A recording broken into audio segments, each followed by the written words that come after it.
Welcome to WeAreSC Game Day. This is Erik McKinney, joined by Greg Katz. We'll bring Darell Rideaux in a little bit. Greg, a big week. It's Notre Dame week, and even when USC right now sitting at 3-2, unranked, even when sort of either team is scuffling, it means a whole lot to play against Notre Dame, for Notre Dame to play against USC.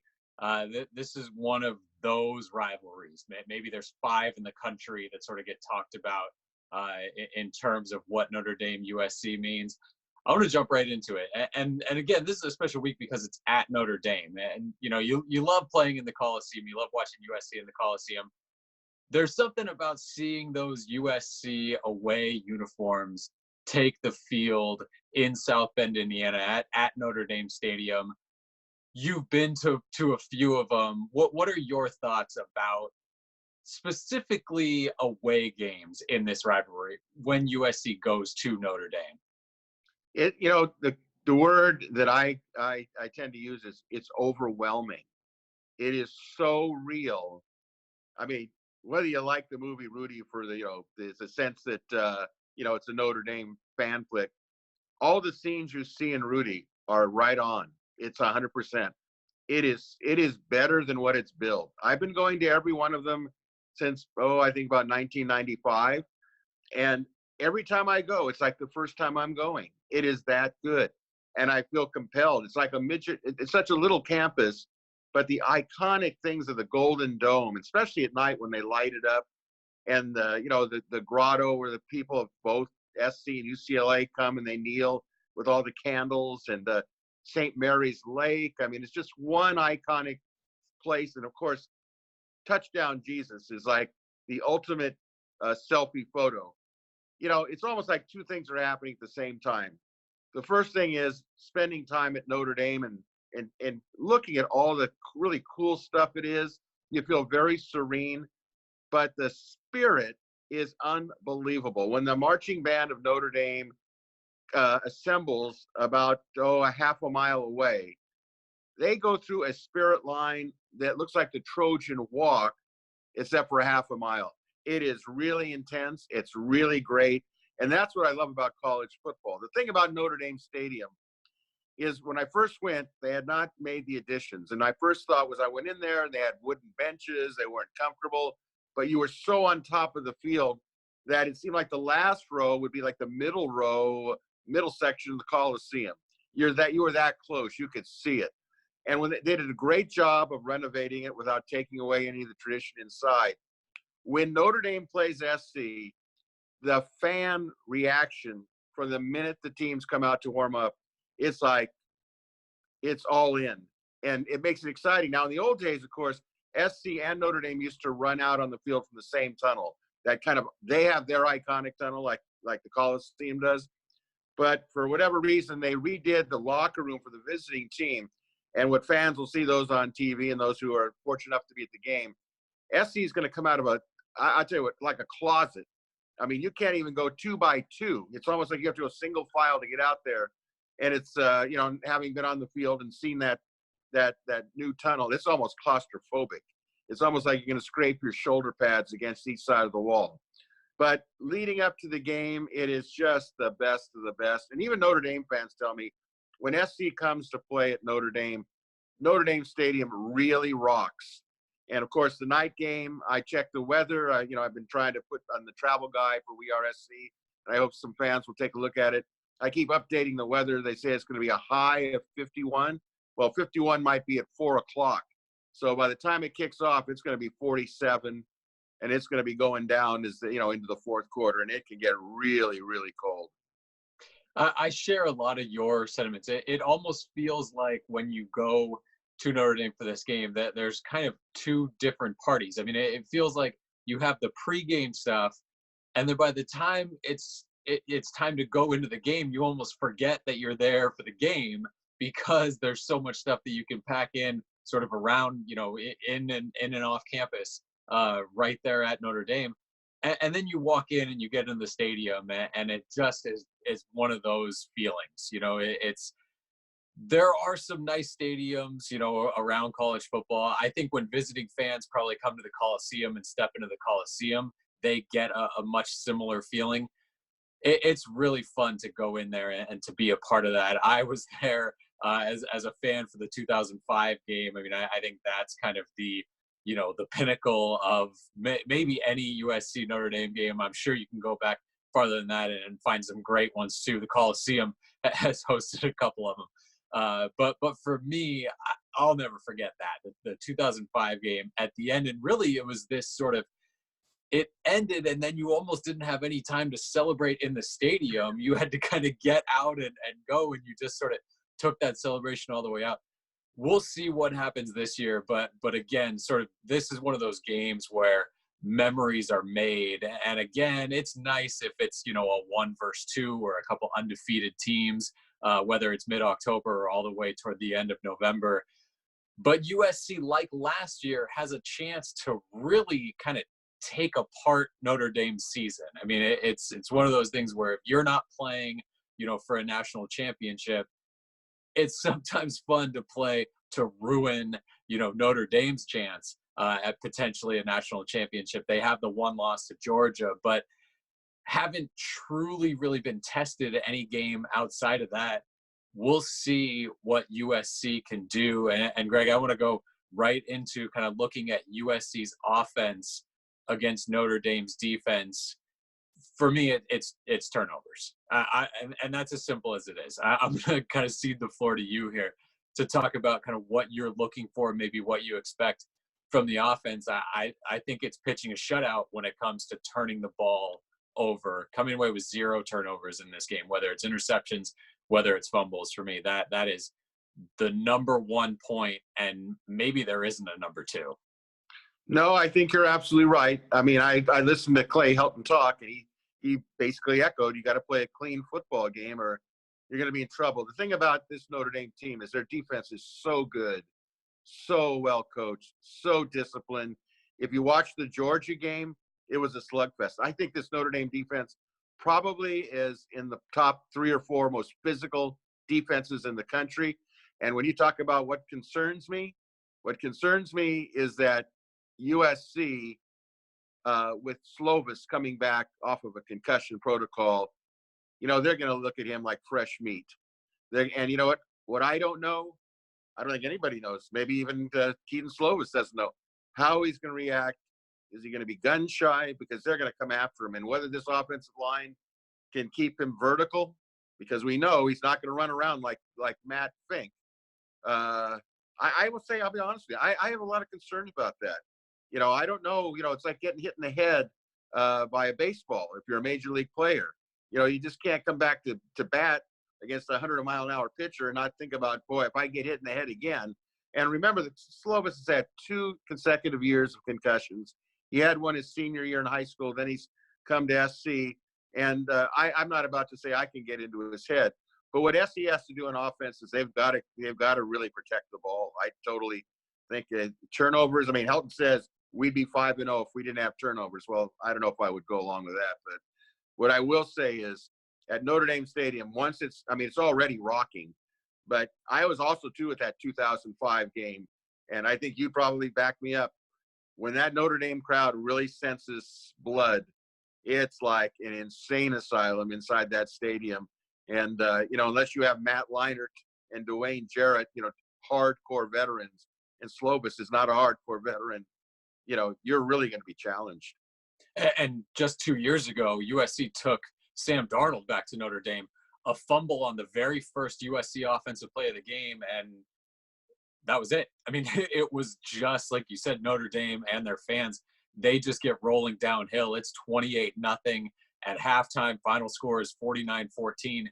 This absolutely, if you throw in, they had 3 first-half turnovers in that game. If that happens, this Notre Dame team absolutely could get rolling like that against this USC offense. I think for me, looking at how the USC offense matches up against the Notre Dame defense, those 2 defensive ends, Julian Okwara and Khalid Kareem for Notre Dame, tackles for loss, sacks, that kind of thing. You really have to be able to kind of take them out of the game. And whether that's great play from the offensive tackles or whether that's Keaton Slovis getting rid of the ball, I think that's going to be important. You can't have those plays where, you don't want to throw to your first option. You don't want to throw to your second option. So you hold and hold and hold because he's coming from behind you. And that ball, has a chance of getting out. That's something where the offense has to be kind of on point every single play because you've got two defensive ends that are really gunning at you the whole time. And then you've got a defense overall against the USC run game that just chalks up tackles for loss. 45 tackles for loss. Opposing teams have over negative 200 rushing yards just when you count in tackles for loss and sacks. They get upfield, and when USC runs those kind of stretch runs, we've seen them work for big games. We've also seen them get shut down in the backfield. I'm curious if the offensive line can sort of hold up on those plays to let the running back get out of the backfield and start getting up the field. I think for me, that's it. And like you said, that offensive line, how they can handle that front four for Notre Dame and really the edge rush and then the extra guys that they're going to send to try to get into the backfield, which is what they've done all season, how it holds up against there. What do you think about sort of Kedon Slovis throwing the ball? I mean, this is a talented Notre Dame secondary, and we've seen even when teams are dropping 8, USC still wants to throw the ball. They still want that passing game to kind of be their first mode of attack. Well, you know what? You'd like to think that there's parts of the Notre Dame defense that is weak. You'd like to say, okay, the front seven's really strong, but the secondary is, you can attack that secondary. That's not the case. They're, usually Notre Dame is not so fast in the secondary. They're physical, but no, this is not your typical Notre Dame secondary. And the fact is they've proven it against even in Georgia. They're just that good. Now the key is you want to get Slovis off early. But are they going to try to jump the routes? Are they going to try to say, okay, they'll throw some quick outs and we'll jump it and there's a pick six? It's really going to be a mind game. Now, here's what I know. What I do know is that SC will script the first 10 to 20 plays. And that never seems to be, a real problem. They seem to always like, boy, they're really coming out now. I get more concerned after the 10th or 20th scripted play because then it's the game of chess between Graham Harrell and the Notre Dame defense coordinator who's got a lot of people think he's pretty darn good. So the bottom line to it is that in the end, you have to take a look and say they're going to have to be very careful on what they run. They're going to have to be very careful on the plays they call. And, we'll see. I agree with you. If Slovis has to start reading 1, 2, 3, and then throw it, he might not get to 3. There's been 2 quarterbacks that have been knocked out. Okay. I think the recipe to get to SC is pretty easy. Go after the quarterback and we'll just, tighten the coverage. We'll drop 8. And I think one thing to really look at, Erik, is to watch what Notre Dame does at the nose tackle. If they start shading over and they start going against Nealon and Nealon has a problem and Notre Dame can get through that A gap, there better be some farmer's insurance out on Slovis. I'll tell you right now, because they're going to test Nealon, and they got the defensive tackles to make it happen one-on-one. That's for me kind of the biggest question going into the game. I'm really curious to see what Notre Dame does. Graham Harrell has talked about, the 3-man front that they saw a ton against BYU and a ton against Washington, with just openly sort of saying, we've got 8 guys drop back. That's what we're going to do. Notre Dame doesn't do that, and Graham Harrell has said that teams that don't do that, teams that don't typically do that, he doesn't really expect them to do that. He doesn't expect them to kind of change things up week to week and throw that look against USC. I would if I was an opposing defensive coordinator, I would certainly do my best to at least give some kind of look, in terms of getting those 3 guys and dropping 8. Just if it's kind of an early 3rd down play or a 2nd and long or something like that, I'm really kind of interested to see if that plays out the way, and maybe Graham Harrell is thinking, hey, let's, tease teams into doing this. But that for me is kind of the biggest question of what does Notre Dame do defensively? Because if they just try to rush 4 and USC can kind of handle it in the passing game like they did against Utah, who had another, just a terrific defensive front, if they can handle that, then maybe there's some space to operate, and you've got sort of not now if you're throwing against 6 or 7, in the backfield, you can get something moving there. I don't know. That to me is kind of a question that I'm really interested in seeing, just in terms of kind of how the schemes play out against each other, Notre Dame defense. I think what our viewers are going to have to watch is they're going to have to watch to see if SC finally runs some screens, finally runs some draws, finally runs some misdirection. If there's ever a game that you want to see those 3 things come out of, quote, that famous toolbox, this is the game that they're going to have to do it. If I don't see that happening, big trouble, in my opinion. Yeah, and I'm also curious to see. Kedon Slovis has certainly he gave kind of some lip service to playing at Notre Dame Stadium. It's a big game, the rivalry, all that, but they sure don't seem to be taking it like it is, like we talked about. We kicked off the whole thing talking about, what it is to kind of just be a spectator in Notre Dame Stadium. I'm curious to see how the true freshman reacts to what I'm sure he's not ready for. I don't mean that he won't be able to deal with it. I just mean I think it's going to be bigger than he thinks it's going to be in terms of emotion and noise and how the crowd can affect the game. We hear from Clay Helton and Graham Harrell all the time. He's ready for it. He's ready for the moment. There's no, circumstance that's too big for him. I'm curious to see how he gets off on that start. And the quarterbacks, again, aside from Kedon Slovis getting hit on that second play against Utah, but they've done well on that the first offensive drive, really all season. They've kind of found success. So I'm curious to see how quickly he can get settled in against, again, what we certainly both think is going to be a high pressure Notre Dame defense. Let me just say something we talked about off air. Clay Helton said early this week on Trojan Live's show that to walk into Notre Dame Stadium and look around, and when it's full, the freshmen are wide-eyed and the wow factor. He's saying everything, and he's absolutely 100% right. What I don't understand is, and Pete Carroll did understand, is why the Trojans, especially for this game, don't come in on Friday and do a walkthrough so that they can see what it's like. I've been there on Friday when it's kind of like an aura, a real aura with nobody in the stands. It's just the lights there. They let you go down the stairs. They let you touch, play like a champion that people see on the Notre Dame telecast. And it's almost like eerie. And I can tell you, when there's the games on and you walk through that and they're playing the Notre Dame Victory March and everything, it is freaking overwhelming. And I'll look forward to listening what Darell has to say from a player's standpoint of what it's like to come through that tunnel at Notre Dame Stadium, not only, in his many years of playing there, but the first time. So that's going to be interesting to me. Thanks for teeing that up. We're going to go over to Darell right now. We'll bring him in. We'll talk Notre Dame, and we'll specifically talk USC defense against that Notre Dame offense.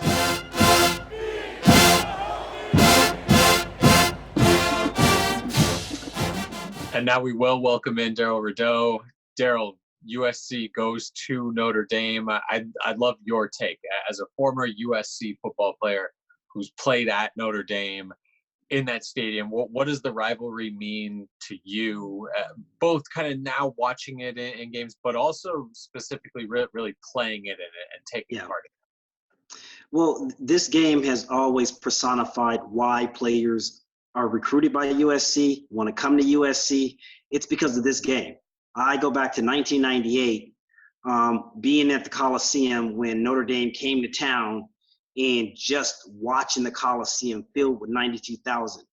And while that experience for me was magical, and it was one of the very reasons why I wanted to see Lou Holtz, on the sideline at Notre Dame, it was actually attending South Bend, being recruited by them, having my decision come down to USC and Notre Dame, and ultimately electing to go to USC for all the right reasons as it pertained to my career in being a two-sport athlete. But it's just something magical about being a Catholic and going there and having Mass the night before, and just the nostalgia of watching the leaves turn colors, the crisp of the air. But more importantly, the magnitude of this rivalry. And I've always said, when you prepare for Notre Dame week, you always bring your big shoulder pads. You watch a little bit more extra film, and the attention to details have to be keen, not only on the field, but in the weight room. You want to properly get your rest. Maybe that week you stay off the strip over there off the 9-0. Do everything that you can to be well prepared, well equipped to go into a battle, because it truly is a dogfight, Erik. USC is taking an offensive coordinator in Graham Harrell that certainly doesn't have a lot of history with this USC Notre Dame rivalry. They're taking a quarterback in Keaton Slovis, a true freshman.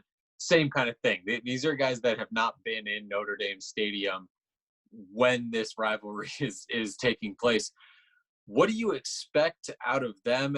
And also, I'm curious, they've talked a lot, Coach Helton and Coach Harrell have talked a lot about the moment never feels too big for Keaton Slovis. They say, he doesn't get that deer in the headlights look with his eyes. He doesn't have a lot of fear. They even talked about, he threw 3 interceptions against BYU, but Graham Harrell said that felt more like an off day than something where the environment or the atmosphere really got to him. As a true freshman, any true freshman, quarterback, running back, safety, anything, what does playing in Notre Dame Stadium do to you? And do you get the feeling that this really will be something where he comes out and it's like playing in the Coliseum for him? Or do you think there will be some jitters or something that he'll need to overcome? Well, if you don't have jitters, quite frankly, I'm not certain if you're human. So when a coach says that they want you even kill, it really boils down to, can you control your breathing? Can you get the anxiety down? But if you don't have nerves going into that game, then perhaps you're not ready to play this game. And for me, whether I was a freshman or a veteran, I really respected the fact when the seniors pulled me aside and scared me about the preparation of the game. Really emphasize the magnitude of this game, because all week it forced me to concentrate when I prepared. But fortunate for Keaton Slovis, the last impactful game that he played was on the road against BYU up in Provost, in what many would consider to be a very hostile environment. That hostile environment does not equate to what you are going to experience in South Bend, Indiana. I mean, they do everything from allowing the blades of the grass to grow a little bit longer that week. For some reason, the lawnmower must be out of gas because the blades are a little bit longer. They simply don't want the speed of USC to become impactful. That's happened in the past, and USC has complained about it. But in this game, if you are Keaton Slovis, in your most meaningful game was BYU prior to getting injured and going into concussion protocol, you have to wonder, are the cobwebs done? What skeletons may perhaps be lingering? So it is going to be very important that this game plan allows for Keaton Slovis to get into a rhythm and kind of find his way into this game. But by all means, do not, if you are Graham Harrell, disrespect this rivalry by not preparing and implementing some form of a running game to create a balanced attack. If you're going to try to rest on the shoulders and the laurels of Keaton Slovis as a true freshman on the road in a game of this magnitude, you're doing this team and Keaton Slovis a disservice. So let's hope that they learn from past discretions and mistakes, and this game plan becomes quarterback friendly by means of a true balanced attack by getting the running game going early. Yeah, I think that'll definitely be something to watch. But let's go into USC's defense right now. It feels like a defense that over the first 5 games of the season, it could be buttoned up a little more. But at the same time, if you came in to the season maybe kind of not expecting a huge, 180-degree turnaround with a lot of the stuff that we saw last season, it feels like they've done enough to win every game. I mean, certainly against Washington, you didn't want to give up 28 points, but you had so many short fields that it kind of becomes something where they're doing the best with what they can, with what they're given. I'm curious your overall take on what you've seen from the defense this season, the direction it's going right now, and kind of where you see them being able maybe to match up with a Notre Dame offense that seems very balanced. It relies, there's clearly a passing target. There's clearly the number one guy running the ball. There's a quarterback who can kind of do a little bit of everything, but maybe isn't, elite or great at anything. Right. Well, here's the first thing that I'd like to say about this USC defense. Comparing it to last year, while last year's defense had a ton of experience, I thought it had limitations at times. Whereas this group, playing and contributing, a lot of freshmen and sophomores, guys that don't have a strong body of work, but are more athletic. And at times you see glimpses of where this program can be trending, where the leadership of this program at some point in the future can become the defense. Unfortunately, with the athleticism and the good, you also have to take the bad. And sometimes the bad comes in preparation, assignment, and alignment. And what I mean by that, Erik, is while a coach can put you in a position to make a play, the speed of the game, there is no substitute for that on-field experience of how quickly you have to decode the play and make your decision. We used to call that term shoot your gun. Go when you know, react what you see. Trust your preparation and judgment. There were times against Washington where we noticed in the secondary in particular, because they were replacing the likes of an Elijah Griffin Jr. with a true freshman in Chris Steele, and also Talanoa Hufanga with Chase Williams. There were times where just a subtle hesitation caused the play to open up. And that had very little to do with the defensive scheme that was called and more to do with the execution. So you hope that coming off of a bye week that USC had an opportunity to shore things up, getting back to the fundamental and basics, but challenging the players to trust what they know and play hard downhill. If USC is able to neutralize the early downs and keep a Notre Dame team that inside the red zone is 20 for 20, of those 20 attempts, 17 have gone for touchdowns. If they can neutralize the running game and put Ian Book into obvious long passing downs, I like USC's chances to match up. You talked about they don't wow you, but they're efficient at what they do. I'm more concerned about an offense that's so prolific that it features many of key players. But in this offense, you got Chase Claypool at the wide receiver position coming in with 4 touchdowns. But you know that this offense is predicated on what Tony Jones Jr. does at the running back position. If they can, again, neutralize that running game, and we all know that Notre Dame oftentimes features a very stout offensive line. So that chess match, can you get pressure with the forward, Erik, and be able to play games, create some matchups that you really like with the back seven? You like to think that may bode well, but I'm not quite sure if USC can overcome early in the game the type of mistakes, considering how fast Notre Dame has got off against opponents this season. Yeah, I think a few things to watch for USC defensively. This is a physically big Notre Dame front, which it always seems to be. Talanoa Hufanga on Wednesday after practice, he talked about the running game, just kind of anybody involved in the running game, and certainly Tony Jones Jr., like you mentioned, right at the top of that list, but big, physical, and just wants to get downhill quickly. It's not a running game that sort of lets you shoot gaps and is moving a lot of east to west and where you can get into the backfield. This is going to be kind of big man on big man, and can you stop it? And really, that is something that the USC defense has done this year. When teams have tried to push them up the middle, save for that, there was one long run against Stanford and one long kind of backbreaking run against Washington.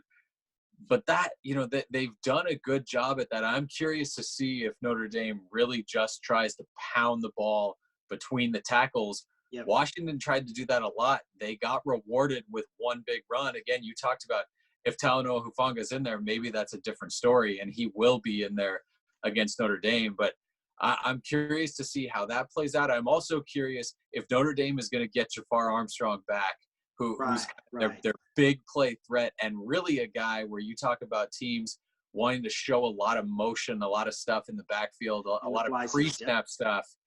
Even if he's not fully healthy to carry the ball a bunch of times or catch the ball, that's something that I would certainly anticipate seeing from Notre Dame. Just kind of some eye games, for the Right. defensive backs and the linebackers to deal with. But another thing that we should pay close attention to, again, this is a copycat league, and with Brian Kelly having all this time to prepare for the likes of USC, despite last week's game, they recognize the mistakes that have been made, especially when you start to bunch up those offensive sets and all of a sudden you get two combo routes from receivers. Will USC in the secondary in particular effectively communicate those switch offs, those combo routes, if they can shore up those? And then also, we saw during preseason a lot of Raymond Scott at the nickel position. Well, this is quite the game to try to perhaps feature him in that rotation with Greg Johnson to get a bigger body in, because you are going to have to change up your fronts. You can't just line up and expect that Notre Dame won't have a counterpunch to you. So we're going to have to see some underfronts, perhaps a 6-down lineman. The good thing about this USC team in particular this season, in their first 4 or 5 games that we've noticed up until now, what is the one thing that they faced? They faced the likes of a Stanford, a Utah. You talked about Washington. These are stout offensive lines, and that USC has been battle tested. And from what we know, this USC defense is built from the inside out. So I like the USC's defensive chances, but again, can the edge rushers maintain those edges and force those running backs to play inside the tackles? It seems like Brian Kelly likes his running backs about 5'10", 5'11", to hide behind those 6'7" meat eaters, because those guys are huge. And when you're hiding behind, you may not find them for 7 yards up the field. Yeah, I think, like you said, maybe some true 4-3 looks for USC against a bigger set for Notre Dame. And then Notre Dame has a tight end. It feels like every week USC is getting matched up. It's just kind of how the schedule is played out. You talk about all these teams kind of being tough and good. Well, even a Fresno State, a BYU, these guys, some of their best offensive players have been tight ends. Notre Dame brings another group there. And so the way that sort of plays out, you talk about teams kind of having triplets. And you mentioned Chase Claypool, the wide receiver, Cole Kmet, the tight end who missed the first couple games of the season. He's only played in 3 games. He has 15 catches. That's number 2 on the team. So he's absolutely going to be a part of this. USC has done, I think, a good job against tight ends, but they've also hit them for a couple touchdowns. Utah's tight end grabbed a touchdown, and then Washington's tight end had a couple big plays, not a touchdown, but a couple big plays against them. So can you stay solid up front against the run and also, the play action and take care of the tight end in the passing game, who's a real security blanket for Ian Book. And with Hufanga coming back, that frees up Isaiah Polamalu, who athletically matches up and fares well with the 6'4" frame. He's athletic enough and has faced different body style of tight ends where it should help him understanding where his leverage is and where to play. But make no mistake about it, in a game like this, you need a healthy Hufanga to play at the caliber of level that he demonstrated prior to his injury. If you can get that type of production out of him, that kind of shores up the interior part of your secondary. Now it comes to the athleticism of the corners to hold their own. If they can hold their own in man coverage, you talked about it, being able to go from a 3-man front to a 4-down defensive line, and being able to play 3 linebackers in the interior. That's traditional smash mouth 21 personnel football that we grew up watching USC play. I love this game for all of its pageantries, for what it's worth, but it always came down to, who's going to wear whom down late in the game. But what scares me most about Notre Dame is, respectively, if you accumulate all the points that they scored, they do much of their damage in the first 2 quarters, scoring 54 points and 62 respectively combined throughout the season. They start fast, taper off a little bit, and then finish strong. So if you're USC, you have to avoid those self-inflicted wounds from the personal fouls and just those weird penalties that seem to really kind of prevent USC from being as good as they can.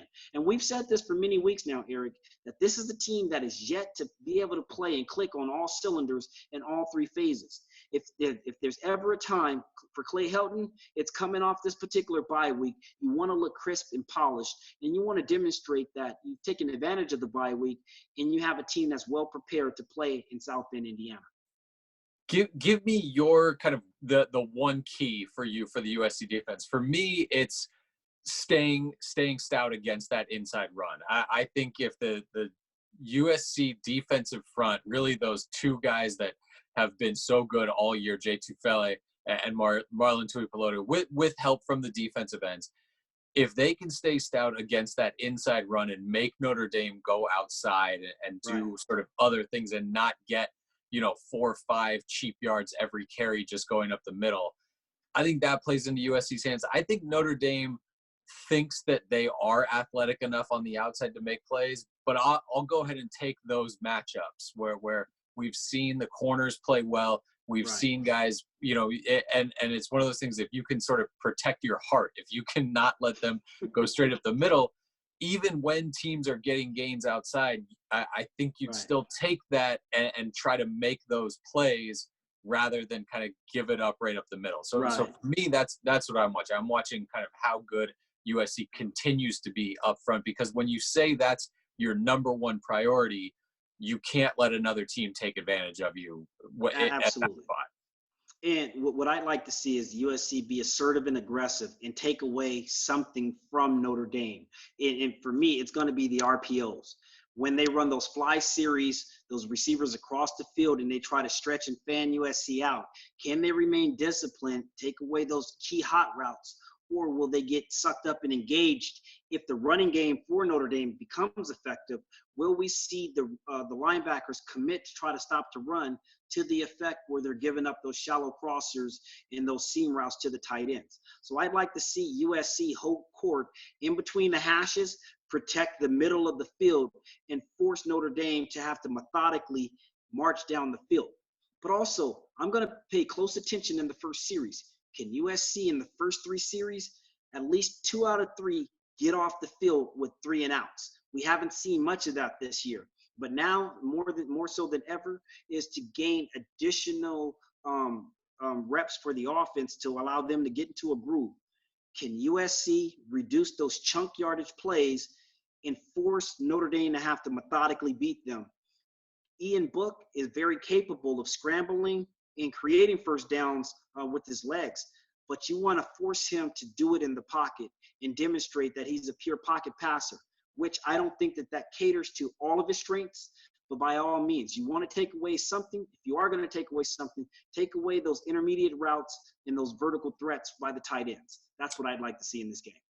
Yeah, we'll see if the USC defense can kind of put it all together and maybe help carry the offense on the road against Notre Dame. A lot of questions to be answered, but I think a lot of positives that we've seen from this unit, defensive backs, some of the linebackers, and really that defensive front too throughout the season so far. So after this break, we're going to come back, give our Pac-12 picks for the weekend.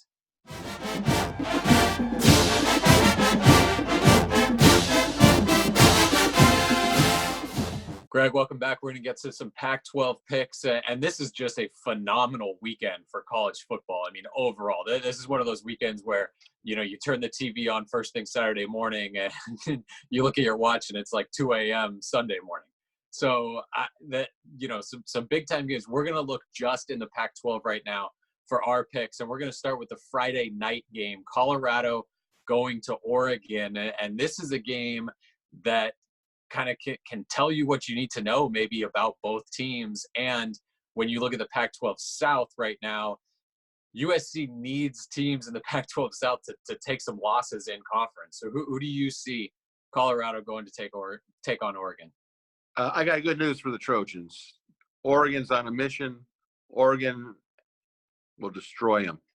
I think that the fact that Colorado is lost now, okay, the fact of the matter is it's a Friday night. Autzen Stadium will be wild. I just think that Oregon is really starting to roll a little bit. And then I think one of the interesting games for USC fans is you have Washington going to Arizona for a late game on Saturday. This is an Arizona team that USC gets next week, and a Washington team that lost to Stanford last weekend, and they were coming off a win against USC. How do you see that playing out? Well, I watched that Washington game against Stanford, and I was just blown away at how poor Washington played and how this unbelievable Stanford team with 3 freshmen on the offensive line and, third string quarterback. I think the key to think on that is really that Washington's a different team away from Husky Stadium. That being said, Khalil Tate seems healthy. And, he can be a difference maker. I mean, it's not his best of 7-game series. It's 1 game at Arizona. I'm going to, part of me says take Arizona. But the other part of me says if Washington plays as well as Washington can play, then Washington will win in a close one. But it won't shock me if Arizona actually does win the game, which would set up an incredible game against Arizona the following week for homecoming in the Coliseum. All right, and then the one that matters, USC going out to Notre Dame, your pick for the Trojans and the Irish. Why do you do this to me? Okay, so here I'll put it this way to you. There's 2 parts to this answer. It'll be a fantastic day at Notre Dame, and it'll be cold. That I can predict. My other prediction is like the old cliche. I don't know if it's appropriate, but the one where the person says, other than the assassination, Mrs. Lincoln, how'd you enjoy the play? There's a reason SC is a big underdog. I just don't see them pulling up an upset. I'll take Notre Dame, but I'll say this. If somehow, some way, some miracle happens, it'll be one of the biggest upsets at Notre Dame in the history of this storied rivalry. All right, thanks, Greg. We're going to go over to Darell Rideaux. Darell and I are going to give our Pac-12 picks and wrap things up.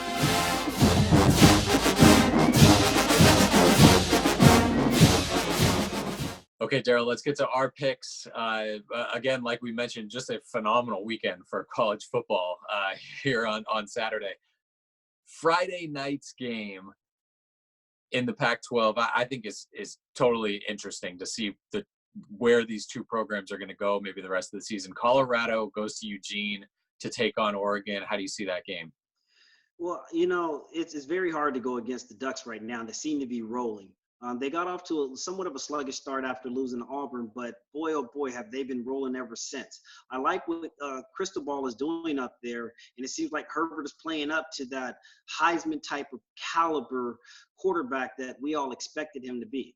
And I expect nothing to change. It's a very daunting task for the Buffaloes to head into Eugene and try to pull off a win up there. So I like Oregon, and I like them big by 2 touchdowns.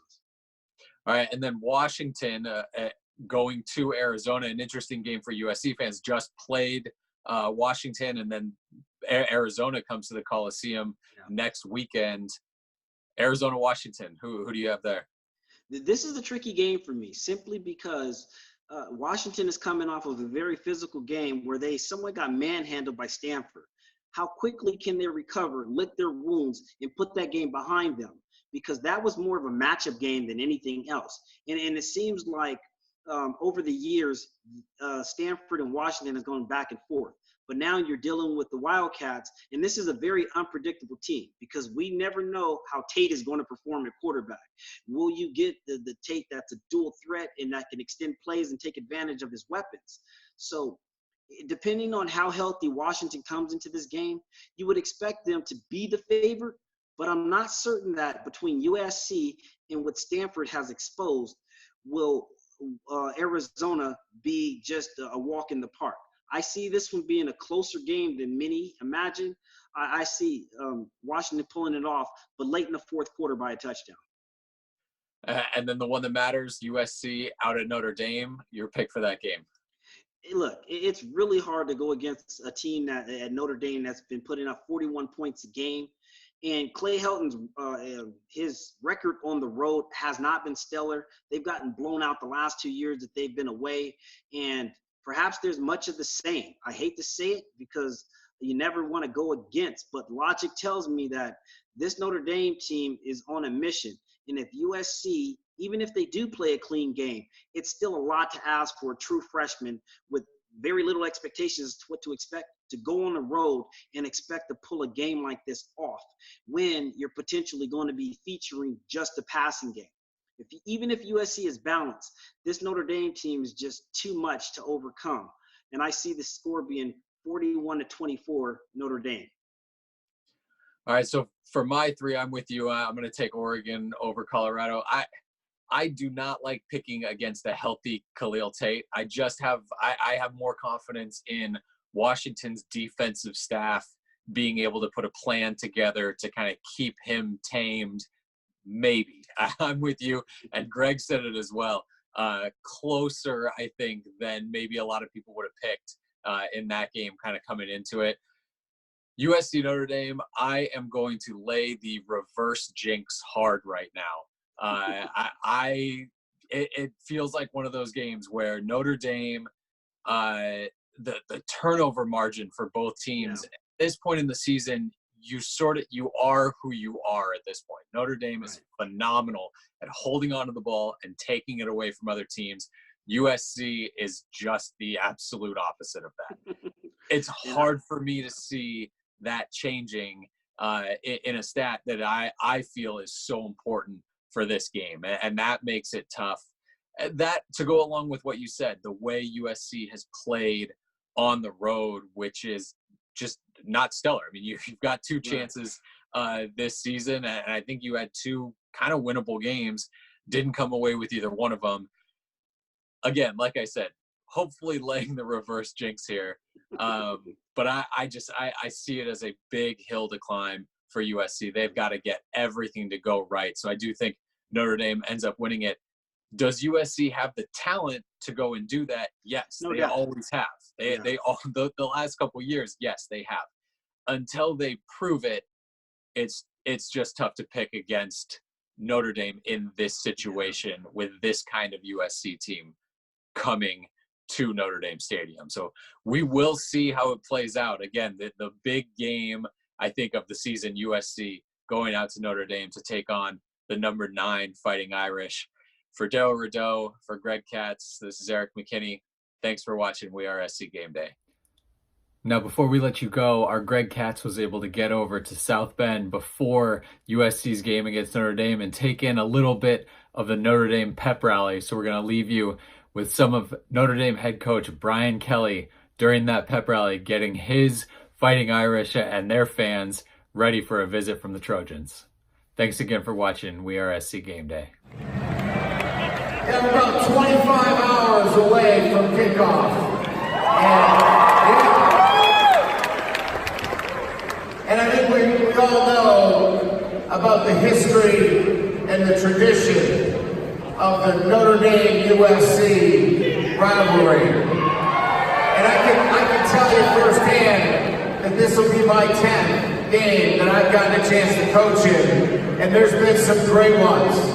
Starting back in 2010, when Coach Tommy Rees led us to victory at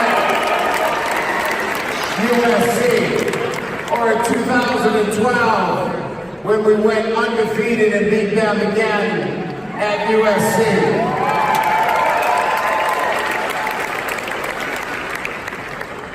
Or one of my favorites was 2015, when Will Fuller just ran by everybody at USC. You get the common theme here. There's so many great players that have played in this, and I'm sure many of the people that are here tonight can pick out some of their great memories of watching this game that's played. You look back on the great coaches, the great teams, but it's about what happens in 24 hours. And it's about your team that plays tomorrow in 24 hours. The team that you're looking at right now.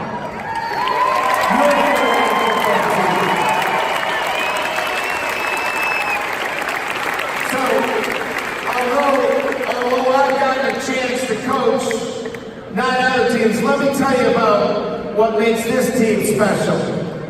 First and foremost, they've got heart. They were down against Virginia at halftime, and they had no doubt about what was going to happen in the second half, and that is they were going to dominate their opponent, which they did.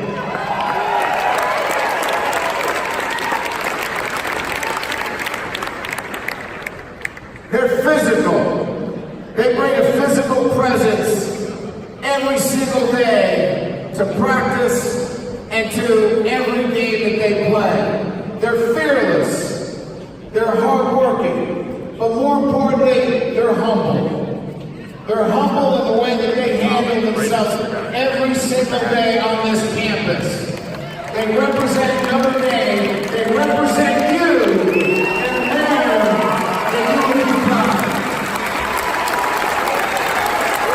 This is your team that's going to play in 24 hours.